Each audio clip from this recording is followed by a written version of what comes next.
now we have entered the question and answer part of the presentation. Are you ready? I am. Okay. One of the elements of this that really stuck out to me was the authenticity of the relationship between Heath and Trisumber. There was a real emotional intensity there. And I was just wondering how closely those characters are related to... I don't know. There's things I've given Trisumber, like the fact that she said she loves painting is straight from Mariah. Heath is definitely not exactly me. I'm sadly, or weirdly, more of a weird mix of, I think, Terwin and Heath, like in some ways. The determination of Terwin, not his views, and like the niceness of Heath. So, yeah, I don't know. There's definitely a little bit in there, but I think I tried to keep it distance from reality as much as possible, just because it gets a little weird when you start throwing in too much. Because then if Trisumber does something bad at the end of the novel, which she may or may not, I don't want Mariah to think, oh, what is he saying? It's a gray area. And also, if you had to compare your writing to any contemporary writer, what would that writing be? Oh, that's a toughie. I was just reading. Well, I don't want to compare myself to Brandon Sanderson because that's like way out there. But I was just reading Brandon Sanderson. And I really like the way he writes. I don't think I write exactly that level of writing or anything like that, but I do like it. I definitely draw most of my personal writing inspiration from Tolkien. And it's hard. Sometimes it's hard to get that out of you because the way Tolkien writes isn't really acceptable for modern audiences. Tolkien can write that way, but if I wrote that way, it wouldn't really work. So sometimes you have to take that back. And I also love H.P. Lovecraft, and I couldn't get through this without mentioning him somewhere. And then that's another one you can't even if you imitate that writer, it's not really good for you. So you got to work against your own little things that you like. So. I have one last question. Sorry, when we first started working together, your first thesis idea was socially conscious science fiction. So I was just wondering, moving forward, are you going to be open to writing in different genres, or? Oh yeah, I pretty much like every genre. I don't really like the idea that you have to get bogged down into a genre, that people want you to be bogged down. I mean, I think one of the big themes of this novel is people politicians especially, but a lot of different groups like to put people in boxes for categorization because it makes things easier for them, including our genres, and a genre is a box that they can put you in, and I don't really want to do that because I love all genres. I guess I'll probably get to it at some point, but I just started a new website, newpulptales.com, and with some of the people in the back over there, you guys can wave or do something, I don't know, draw attention to yourselves a little bit. So I just started a website with them, and we're doing 4 genres on there: weird fiction, sword and sorcery, science fiction, and oh my god, I'm blanking on the 4th one. Oh, detective, mystery. So I would love to write in all those genres. I don't know, I like everything, so I'd really like to branch out and do everything at some point. So I'm curious to hear about the challenges of mashing up contemporary situations and world building with fantasy. And again, the Dragon Locator app is kind of, I think, epitomizes that because for somebody without magic, that's an essential kind of idea. So, whereas, so I would just be curious to hear, your process. What did you bring forth from this world? What did you bring forth from the fantasy world? And how did you kind of work to be consistent in making those things work together?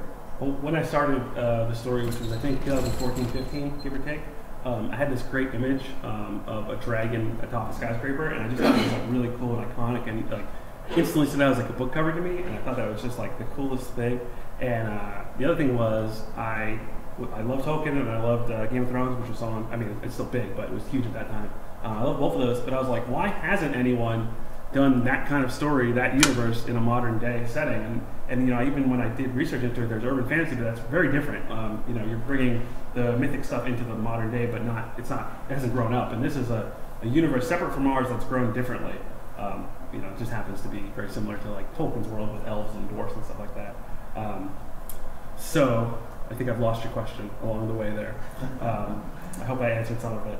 I don't know. Blending the two was definitely challenging. I think the best part was where it came together was on the second draft and redoing stuff. Because in the first draft, you're just getting the bones out. The second draft, you can pepper in the stuff like dragon zest in your chips. And there's a lot more that I really cut these chapters down. But there's a whole part about the money in this world and what that looks like.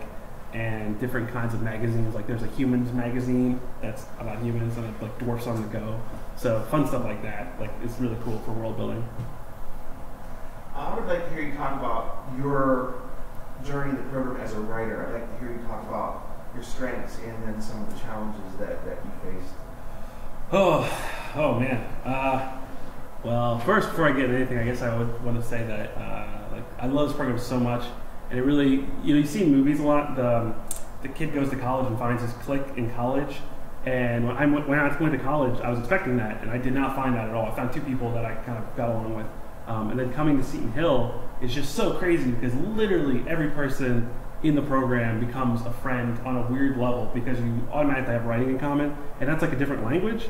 And it's just like really important to me, and like so I get emotional when I was talking about it. I mean, with Mariah, but it's just you get emotional because there's just so much stuff you put into this process. But in terms of me as a writer, I came in I think really raw. Like looking back, I mean, I guess everybody probably thinks that, but I thought my stuff was super raw when I came in, and then I got a little bit better, and I found that I had some strengths in horror, which is why I got the story I got first place for it was horror, and I've gotten a little bit of traction with horror stuff. Because I think I tend to, because I take after Tolkien and H.P. Lovecraft, I tend to write atmospherically, and I do that pretty well because I tend to get a little verbose at times, but it kind of is accepted when you're building an atmosphere in horror, or when you're, sometimes when you're world building. So I think that's kind of been cool. And then, I don't know, and it's been great since then. So that was like the milestone hit, and then kind of getting back into sci-fi and fantasy here for this new website, and just for the thesis has been fun. So. If any of that made sense. I'm not going to let you off with that easy. So I wanted to hear about your strengths and weaknesses as a writer. So what do you think, you've done well, and what do you think you still have to kind of... Well, like I said, atmosphere, I think, is a strength.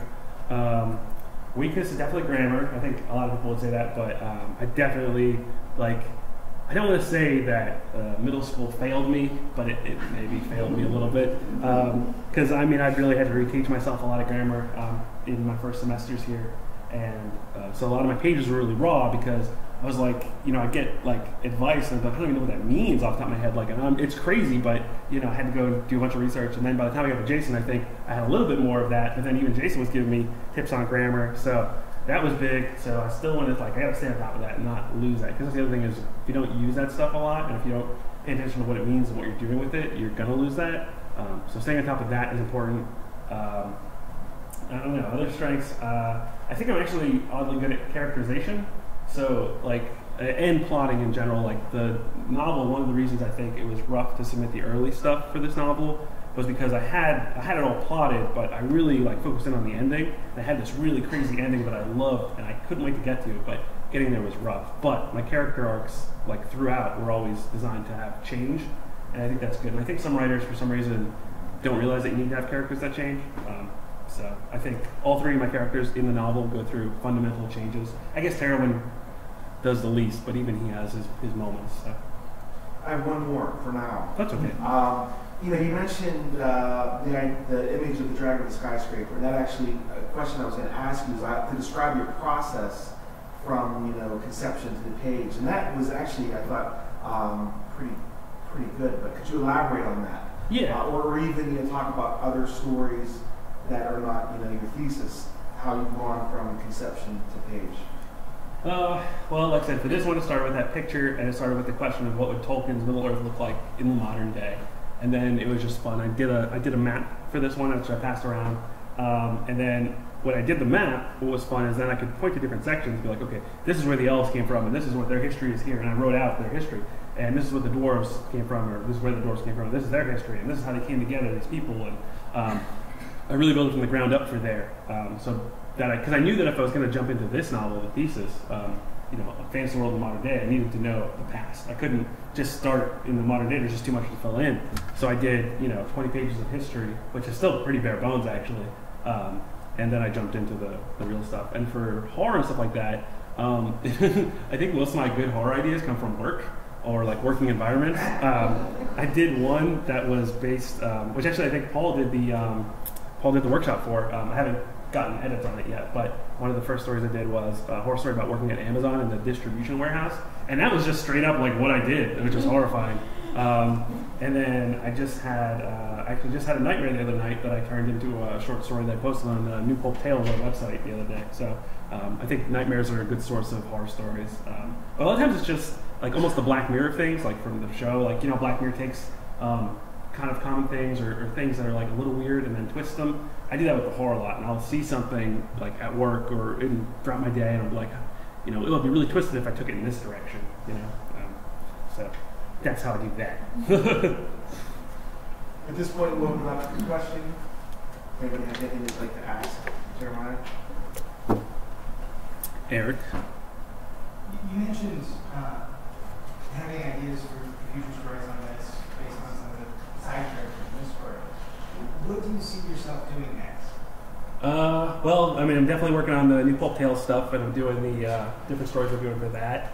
But I do have outlines for the next novel. You know, it all depends on how this one goes and whether or not anyone is interested in it once I start sending it out and stuff like that. But yeah, the next novel is pretty well outlined right now, and it'd be fun to jump into it at some point soon. So, David? On a scale of 1 to 10, how awesome is this New Pulp Tales thing? I gotta give it a 10 because I started it. So I helped start it at least. So. Whoop, Sean, we're going right down the row here. Ralph's got to come up with one next. I've got a question. I might have missed something. Since you combine more or less like modernism and fantasy, does technology work as an analog for magic, or does magic?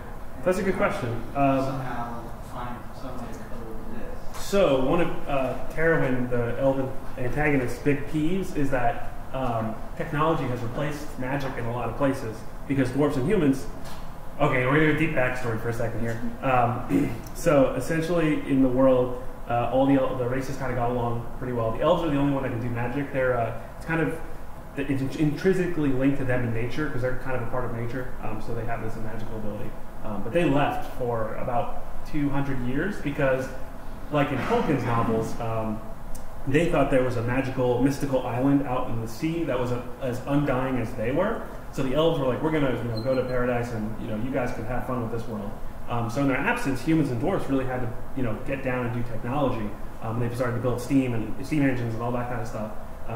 And so they developed technologically. And then when the elves came back, the humans and dwarfs they weren't going to be like, "Oh, we're going to toss away our technology." So they kept with their technology, but then the elves came back with magic. But because technology exists and it made things so much easier, and magic in my world does sap your energy, like to use it. You can't use it all the time, or you will burn yourself out on it, or elves will. So because it's so much easier to have a smartphone than to send like a magic communication, most elves ended up then getting away from magic and going to technology, and that's one of Terwin's sticking points. Is he's like the old ways are best. So I'd like to hear the craft. You mentioned a minute ago that you have another outline. another what? Outline? Oh yeah. So, is that your normal process? And can you address, because when we came to the program, being a plotter or an answer? Oh, yeah. It seemed to be a big issue at that time, of course, now we've moved. Yeah, good question. So I definitely am a hybrid because I always plot out my stories, no matter how small they are. I always do a plot of some kind. But like for this one, I had the big moments of the plot, but then a lot of the beginning, it was kind of frustrating to me because I was sending the early stuff to Paul, and it wasn't like not a lot was happening in the early chapters because I knew that I had to get to this point where Heath's parents bite the dust. That's how all heroes start. And so the novel doesn't really start there, but I couldn't just start there because then I had no build up for the parents dying, and you don't really know enough about the character at that point. So I ended up, kind of pantsing my way to getting to my plot, if that makes sense. And then I kind of pants between my plot, if that makes sense. So I know what the big overarching thing of my chapter is, but then I'll pants my way through to get to that one thing. And I find that really fun because there's that, unknown, you don't know what's going to happen while you're writing, kind of, but then you also do know the one big thing. So I find that really fun. And I have a follow-up to that. And how does that apply to your short stories? I don't. The short stories. One of the things I like about short stories is that there's not as much. It's funny. I just said I really like finding the mystery, but with the short stories, it's kind of fun because you can have a very short, concise idea and then you just bang it out, and you don't have to like dilly dally as much, which I kind of enjoy. And I think it works really well for the 1 to 3 page stories that I do, and flash fiction and that kind of stuff, and even the 3,000 word story, 3,000 word stories. I think works pretty well for those too. So, any other questions? Oh, no problem. Going once, going twice. It's official. Ta-da!